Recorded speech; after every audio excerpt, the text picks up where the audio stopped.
ఏం చేస్తున్నావు? ఇగో పచ్చగూర, పచ్చగూర కల్లెగూర అంటాం, పచ్చగూర అంటాము. ఇగో ఇంత బాగా వచ్చింది చూడు. ఇదేంటంటే కొత్తలు పెట్టుకున్న, మనకు ఇంట్లో ఓడి బియ్యాలు పోసుకున్న పచ్చగూర అండాలంటారు.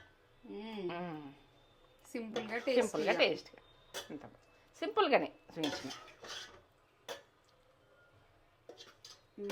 వదులుకుంటుంది ఇంకా. ఇలా ఇంకా పచ్చగూరలో కొత్తిమీర గుడికేసిన కమ్మగా వాసన వస్తుంది.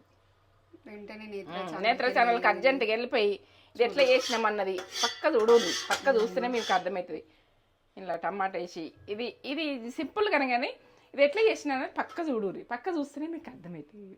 కమ్మతనానికి అయితే వదులుకుంటుంది తింటాం, అంత కమ్మ వాసన వస్తుంది. అక్క కూడా గుర్తొస్తుంది, అక్క కూడా ఇష్టం, అక్కకి ఇష్టం. లైక్ కామెంట్ ఇవ్వండి. నేత్ర ఛానల్కి అర్జెంట్ వెళ్ళిపోయి ఇది ప్రాసెస్ ఎట్లా చేసిన అన్నది సింపుల్గా టేస్ట్గా ఓ లెవెల్. ఏంటంటే రూమ్లలో ఉండి పిల్లలైనా ఎవరైనా సింపుల్గా వండుకొని ఎప్పటికప్పుడు పచ్చగూర తింటారు. పచ్చగూర ఎట్లా వండుకోవాలని తెలియదు. ఇక ఇది కమ్మతనానికి అయితే ఇక అదుర్సు. సరే.